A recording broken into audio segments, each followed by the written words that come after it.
जय श्री कृष्ण। राधे राधे। दोषै रेतेः कुलघ्नानां वर्णशंकर कारकैः उत्साद्यन्ते जातिधर्माः कुलधर्माश्च शाश्वताः। इन वर्ण संकर पैदा करने वाले दोषों से कुलघातियों के सदा से चलते आए कुल धर्म और जाति धर्म नष्ट हो जाते हैं। व्याख्या। दोषे रहते कुलघ्नानां से कुल धर्माश्च शाश्वता। युद्ध में कुल का क्षय होने से कुल के साथ चलते आए कुल धर्मों का विनाश हो जाता है। कुल धर्मों के नाश से कुल में अधर्म की वृद्धि हो जाती है। अधर्म की वृद्धि से स्त्रियां दूषित हो जाती है। स्त्रियों के दूषित होने से वर्ण संकर पैदा हो जाते हैं। इस तरह इन वर्ण संकर पैदा करने वाले दोषों से कुल का नाश करने वाले जाति धर्म वर्ण धर्म नष्ट हो जाते हैं। कुल धर्म और जाति धर्म क्या है? एक ही जाति में एक कुल की जो अपनी अलग अलग परंपराएं हैं, अलग अलग मर्यादाएं हैं, अलग अलग आचरण है, वे सभी उस कुल के कुल धर्म कहलाते हैं। एक ही जाति के संपूर्ण कुलों के समुदाय को लेकर जो धर्म कहे जाते हैं वे सभी जाति धर्म अर्थात वर्ण धर्म कहलाते हैं, जो कि सामान्य धर्म है और शास्त्र विधि से नियत है। इन कुल धर्मों का और जाति धर्मों का आचरण न होने से ये धर्म नष्ट हो जाते हैं। उत्सन्न कुल धर्माणां मनुष्याणां जनार्दन नरके नियतम वासो भवतीत्यनुषु शुम। हे जनार्दन, जिनके कुल धर्म नष्ट हो जाते हैं उन मनुष्यों का बहुत समय तक बहुत काल तक नरकों में वास होता है, ऐसा हम सुनते आए हैं। व्याख्या। भगवान ने मनुष्य को विवेक दिया है, नया कर्म करने का अधिकार दिया है, अतः यह कर्म करने में अथवा न करने में, अच्छा करने में अथवा मंदा करने में स्वतंत्र है। इसलिए इसको सदा विवेक विचार पूर्वक कर्तव्य कर्म करने चाहिए। परंतु मनुष्य सुख भोग आदि के लोभ में आकर अपने विवेक का निरादर कर देते हैं और राग द्वेष के वशीभूत हो जाते हैं, जिससे उनके आचरण शास्त्र और कुल मर्यादा के विरुद्ध होने लगते हैं। परिणाम स्वरूप इस लोक में उनकी निंदा अपमान तिरस्कार होता है और परलोक में दुर्गति नरकों की प्राप्ति होती है। अपने पापों के कारण को बहुत समय तक नरकों का कष्ट भोगना पड़ता है, ऐसा हम परंपरा से बड़े बूढ़े गुरुजनों से सुनते आए हैं। मनुष्याणाम पद में कुलघाती और उनके कुल के सभी मनुष्यों का समावेश किया गया है, अर्थात कुलघातियों के पहले जो हो चुके हैं उन पितरों का अपना और आगे होने वाले वंश का समावेश है। युद्ध से होने वाली अनंत परंपरा के वर्णन का खुद अर्जुन पर क्या असर पड़ा, इसको हम आगे के श्लोक में बताते हैं। अहो बत महत् पापम कर्तु सीता वयम यज्ञ सुख लोभेन हंतु स्वजन उद्यताः।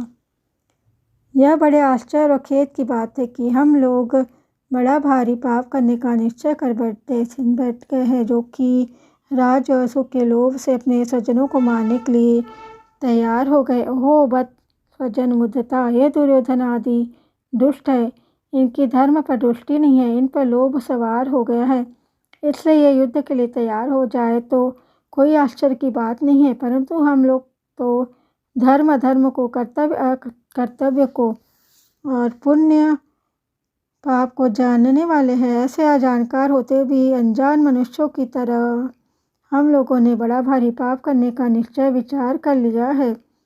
इतना ही नहीं, युद्ध में अपने स्वजनों को मारने के लिए हमने अस्त्र शस्त्र लेकर हम तैयार भी हो गए हैं। यह हम लोगों के लिए बड़े भारी आश्चर्य की बात है, दुख का है, अर्थात सर्वथा अनुचित बात है। हमारी जो जानकारी है, हमने जो शास्त्रों में सुना है, वो भी हमारे दिमाग में इस समय पता नहीं क्यों नहीं आया। गुरुजनों से शिक्षा पाई है, अपने जीवन को सुधारने का विचार किया है, उन सब का अनादर करके आज हमने युद्ध रूपी पाप करने के लिए विचार कर लिया है। यह बड़ा भारी पाप है, महत् पापम। इस श्लोक में अहो और बल ये दो पद आए हैं, इनमें से अहो पद आश्चर्यवाचक है। आश्चर्य यही है कि युद्ध से होने वाली अनंत परंपरा को जानते हुए भी हम लोगों ने युद्ध रूपी बड़ा भारी पाप करने का पक्का निश्चय कर लिया। दूसरी बात पद का खेत का दुख का वाचक है। दुख यही है कि थोड़े दिन रहने वाले राज्य और सुख के लोभ में आकर हम अपने कुटुंबियों को मारने के लिए तैयार हो गए हैं। पाप करने का निश्चय करने से और सज्जनों को मारने के लिए तैयार होने में केवल राज्य का सुख का लोभ ही कारण है। तात्पर्य है कि अगर युद्ध में हमारी विजय हो जाएगी तो हमें राज्य वैभव मिल जाएगा, हमारा आदर सत्कार होगा, हमारी महत्ता बढ़ जाएगी, पूरे राज्य पर हमारा प्रभाव रहेगा, सब जगह हमारा हुक्म चलेगा, हमारे पास धन होने से हम मनचाही भोग सामग्री जुटा लेंगे, फिर खूब आराम करेंगे, सुख भोगेंगे। इस तरह हमारे पर राज्य और सुख का लोभ छा गया है, जो हमारे जैसे मनुष्यों के लिए सर्वथा अनुचित है।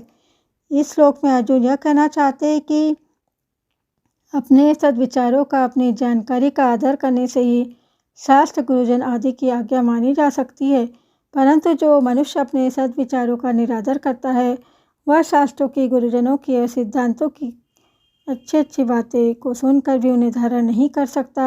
अपने सद्विचारों का बार बार निरादर, तिरस्कार करने से सद्विचारों की सृष्टि बंद हो जाती है। फिर मनुष्य को दुर्गुण दुराचार से रोकने वाला है ही कौन?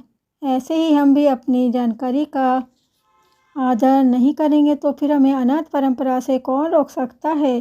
अर्थात कोई नहीं रोक सकता। यहाँ अर्जुन की दृष्टि युद्ध रूपी क्रिया की तरफ है। वे युद्ध रूपी क्रिया को दोषी मानकर उससे हटना चाहते हैं, परंतु वास्तव में दोष क्या है, इस तरफ अर्जुन की दृष्टि नहीं है। युद्ध में कौटुंबिक मोह, स्वार्थ भाव, कामना ही दोष है, पर उधर दृष्टि न जाने के कारण यहाँ आश्चर्य और खेद प्रकट कर रहे हैं, जो कि वास्तव में किसी भी विचारशील धर्मात्मा शूरवीर क्षत्रिय के लिए उचित नहीं है।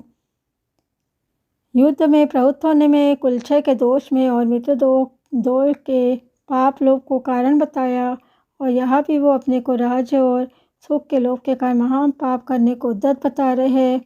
इससे सिद्ध होता है कि अर्जुन पाप के होने में लोभ को हेतु बनाते हैं। फिर भी वे अर्जुन ने मनुष्य न चाहते हुआ भी पाप का आचरण क्यों कर बैठता है, ऐसा प्रश्न क्यों किया? इसका समाधान है कि यहाँ तो कौटुंबिक मोह के कारण जो युद्ध से निवृत्त होने को धर्म और युद्ध में प्रवृत्त होने को अधर्म मान रहे हैं, अर्थात उनका शरीर आदि को लेकर अलौकिक दृष्टि देख रहा है, इसलिए वे युद्ध में स्वजनों को मारने में लोभ हेतु मान रहे हैं। परंतु आगे गीता का उपदेश सुनते सुनते उनमें अपने श्रेय कल्याण की इच्छा जागृत हो गई। गीता हम आगे में इसके लिए वे कर्तव्य को छोड़कर न करने योग्य काम में प्रवृत्त होने में कौन कारण है, ऐसा पूछते हैं। तो यहाँ तक वीडियो में बने रहने के लिए आप सबका बहुत बहुत धन्यवाद।